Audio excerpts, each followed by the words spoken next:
Olá, sou a professora Marta Cassar, estamos no módulo Legislação e hoje vamos estudar uma lei. É a Lei 13.146, que vai falar da inclusão da pessoa com deficiência. Ela não é uma lei da educação, como a LDB, como a BNCC, como as deliberações do Conselho Municipal de Educação, do Conselho Nacional de Educação. Ela é uma lei federal e ela também é chamada de Estatuto da Pessoa com Deficiência. Portanto, é uma legislação longa, nós vamos reparti-la, né? Nós vamos aí trazer a primeira parte nesse momento e vocês vão ter outras videoaulas, obviamente que assistam todas, para depois vocês executarem então o nosso simulado. Os mais curiosos já vão executar o simulado, porque eu vou deixar desde a primeira aula, né? Mas, se você quiser, você só realiza na segunda ou na terceira, tá? Eu vou pegar bastante os tópicos principais que mais caem em concursos para que vocês fiquem bem afiladinhos, tá bom? Então, vamos lá.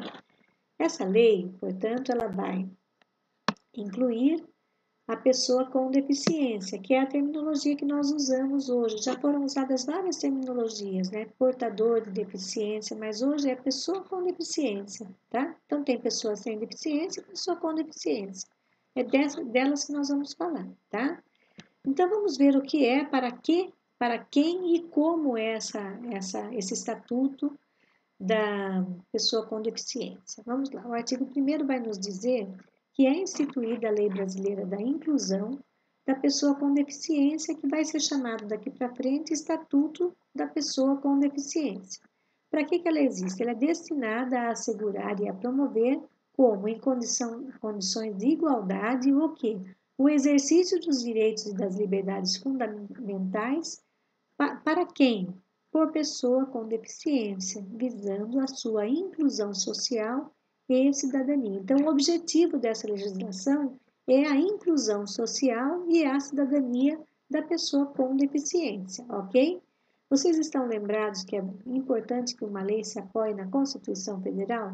Pois é, esse estatuto também se apoia naquele artigo 5º que nós já estudamos, mas também se apoia em outro documento muito importante, que é um decreto do legislativo que foi aí instituído, que foi de fato publicado após o Congresso Nacional ter analisado e ter dito, olha, ok, tudo que foi discutido nesse movimento, que foi a Convenção sobre os Direitos das Pessoas com Deficiência, vai ter uma validade até mesmo para a criação desse estatuto. E foi o que aconteceu, tá? Tudo isso, então, finalizou no ano de 2009, essa convenção, apoiada no artigo 5º da Constituição, e hoje nós temos aí, então, o Estatuto da Pessoa com Deficiência já estruturado, ok? No artigo 2º, ele vai definir para a gente quem são as pessoas com deficiência, tá? Então, ele fala que considera uma pessoa com deficiência aquela que tem um impedimento de longo prazo. De quê? De natureza física, mental, intelectual ou sensorial, o qual, em interação com uma ou mais barreiras, pode sim obstruir a sua participação plena e efetiva na sociedade em condições de igualdade com as demais pessoas. Então, a pessoa que está com aquela deficiência, ela está num período longo, né? Então, não é assim porque eu quebrei um braço que eu sou considerada pessoa com deficiência, não. A pessoa ela tem aquelas características desse impedimento ao longo prazo, ou de forma física, ou mental, ou intelectual, ou sensorial, ou integradas todas elas ao mesmo tempo, ou parte delas, ok? Então, essa é a pessoa com deficiência. Agora, para avaliar essa deficiência também, essa legislação deixa muito claro que a avaliação, quando necessária, será biopsicossocial e vai ser realizada por uma equipe multiprofissional, ou seja, são vários profissionais, vai ser lá a fonoaudióloga com o médico otorrino, com o médico, enfim, com qualquer área aí, especialidade da medicina e também com educadores, com professor, relatórios, vai ser o que mais? Com arquitetos, quando for o caso de verificar aí a questão de mobilidade. Então, vai ter assim algumas considerações que vão ser traçadas para definir essa avaliação. Então, ela vai considerar o quê? Os impedimentos nas funções e nas estruturas do corpo, vai considerar os fatores socioambientais, psicológicos e pessoais, vai considerar a limitação no desempenho de atividades e vai considerar a restrição de participação. O Poder Executivo criará instrumentos para avaliar a deficiência. Em 2019, isso aí tudo foi mais regrado já, através dessa legislação, em 2009, ela saiu aqui do espaço. Mas hoje nós já temos aí um regramento mais sério, que dá mais direitos à pessoa com deficiência e os municípios agora podem refinar, né? Então vamos lá, o artigo 3º, para fins de aplicação dessa lei, é considerar o que são algumas terminologias, tá? O que é acessibilidade? Possibilidade e condição de alcance para a utilização com segurança e autonomia de espaços mobiliários, equipamentos urbanos, edificações, transportes, informação e comunicação, inclusive seus sistemas de tecnologia e tecnologias, bem como outros serviços e instalações abertos ao público, de uso público ou privado, de uso coletivo, tanto na zona urbana como na zona rural, por pessoa com deficiência ou com mobilidade reduzida, ok? Então, esse é o sentido que a legislação nos dá para a acessibilidade.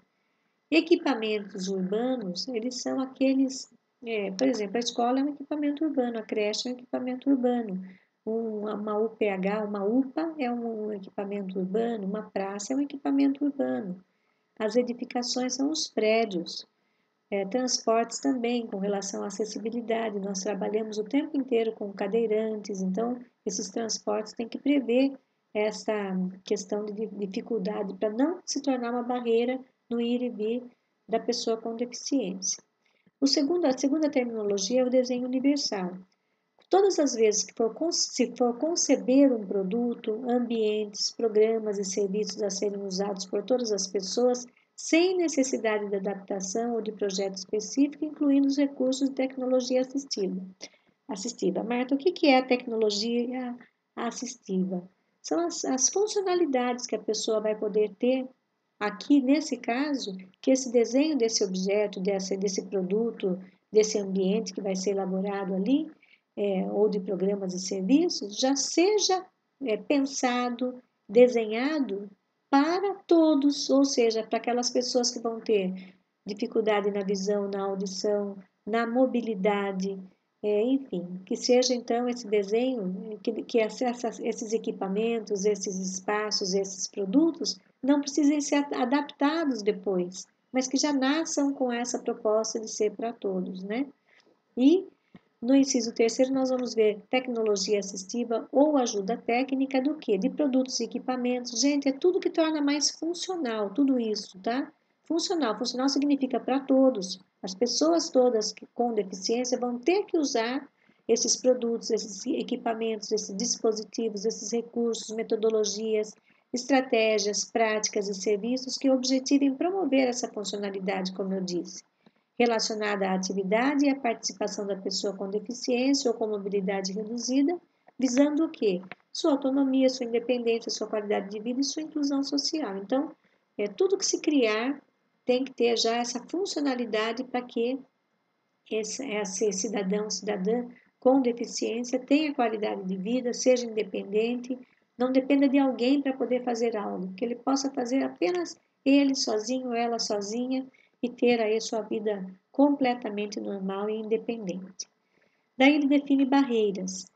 Se trata de qualquer entrave, obstáculo, atitude ou comportamento que limite ou impeça a participação social da pessoa, bem como o gozo, a fruição e o exercício de seus direitos à acessibilidade, à liberdade de movimento e de expressão, à comunicação, ao acesso à informação, à compreensão, à circulação com segurança, entre outros, classificadas em. Aí as barreiras são classificadas de diversas formas. Vejam quantas barreiras a gente não percebe porque a gente não tem aquela deficiência, mas assim que a gente está andando com alguém, por exemplo, com uma cadeira de roda, a gente percebe que poderia ser diferente. Então, a primeira barreira que ele fala aqui, ó, na linha A, barreira urbanística. As existentes nas vias e nos espaços públicos e privados abertos ao público ou de uso coletivo. O que é uma barreira urbanística? é, por exemplo, uma calçada que não tem aquela acessibilidade ao cadeirante, é uma barreira urbanística, tá? Barreiras arquitetônicas, as existentes nos edifícios públicos ou privados, tem muitas barreiras arquitetônicas, então esses edifícios não têm uma rampa para que a pessoa possa ter acesso. Ela não tem sinalização em braille, ela não tem sinalização sonora para as pessoas que não ouvem, né? E não é só em prédios públicos, também nos privados. Já temos lei a respeito disso na área da arquitetura, tá? Barreiras nos transportes, as existentes nos sistemas e meios de transporte. Então, os carros, tem que ter carros para que a pessoa que não tenha, por exemplo, as duas mãos, não tenha marcha. Vocês sabem que existe muito isso aqui agora no Brasil. O transporte público também tem que ser acessível para todas as pessoas, de forma que eles não passem por nenhum constrangimento para poder entrar naquela escada que ele teria que subir, mas como ele tem cadeira de roda. Então, essas barreiras no tocante ao transporte dizem respeito a esses temas que eu acabei de falar.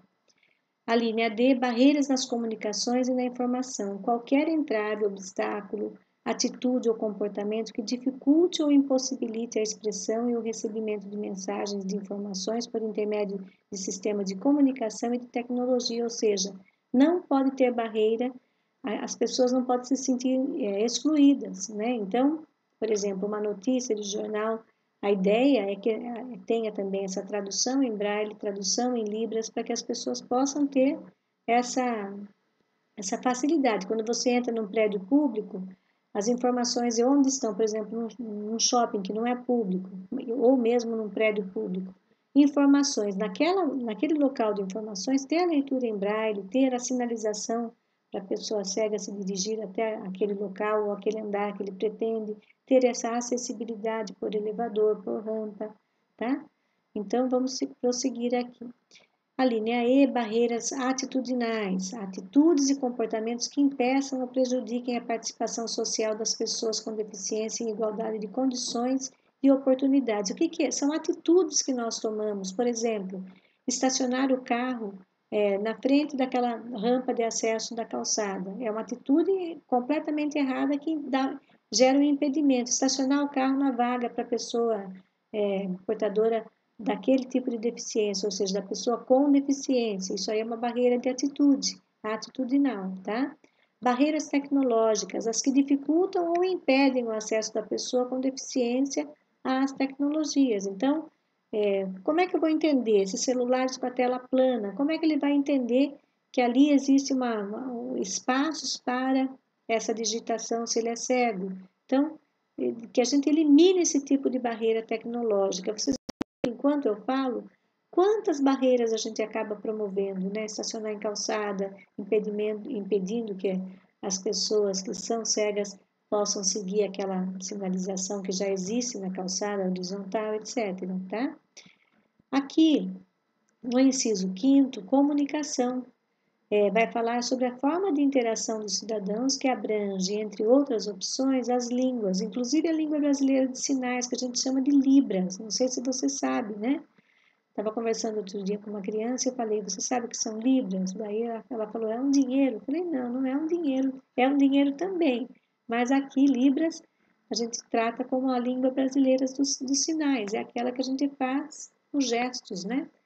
E a visualização de textos, o braille, o sistema de sinalização ou de comunicação tátil, como eu expliquei para vocês, que ele possa colocar os dedos e sentir, né, fazer a leitura, os caracteres ampliados, os dispositivos multimídia, assim como a linguagem simples, escrita e oral, os sistemas auditivos e os meios de voz digitalizados e os modos, meios e formatos aumentativos e alternativos de comunicação, incluindo as tecnologias de informação e as comunicações. Então, no tocante à comunicação, de todas as formas tem que pensar em todos, né?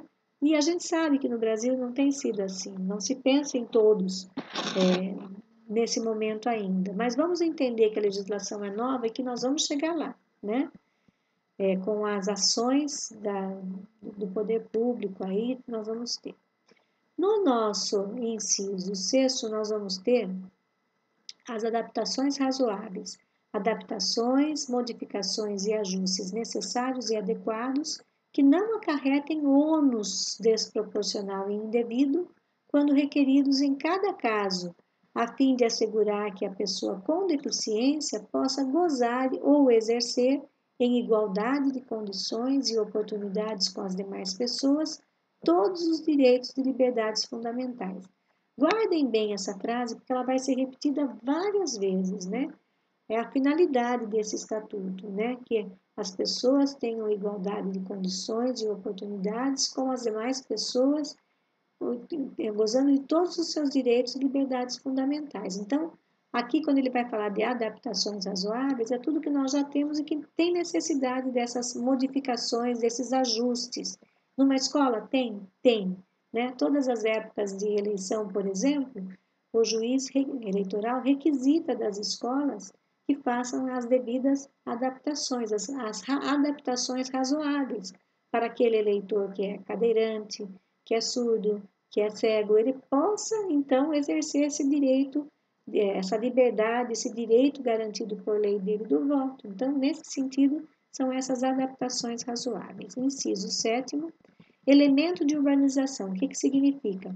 Quaisquer componentes de obras de urbanização, tais como os referentes à pavimentação, saneamento, encanamento para esgotos, distribuição de energia elétrica e de gás, iluminação pública, serviços de comunicação, abastecimento e distribuição de água, paisagismo e os que materializam as indicações do planejamento urbanístico. Portanto, tudo isso é considerado elemento de urbanização quando nós formos nos referir a trabalhar ou então a exigir que esses elementos sejam também já desenhados e caracterizados para todos, tá? O que mais que nós vamos deixar claro aqui nessa legislação? Quando se fala de mobiliário urbano, o que são esses mobiliários urbanos? É o conjunto de objetos existentes nas vias e nos espaços públicos, superpostos ou adicionados aos elementos de urbanização ou de edificação, de forma que a sua modificação ou seu traslado não provoque alterações substanciais nesses elementos, tais como semáforos, postes de sinalização e similares, terminais e pontos de acesso coletivo às telecomunicações, fontes de água, lixeiras, toldos, marquises, bancos, quiosques ou quaisquer outros de natureza análoga. Quer dizer, tudo que se tiver sentido em relação com esse mobiliário urbano, que não está citado aí, também tem, é para ser entendido como mobiliário urbano, tá? Então, quando se citar aqui dentro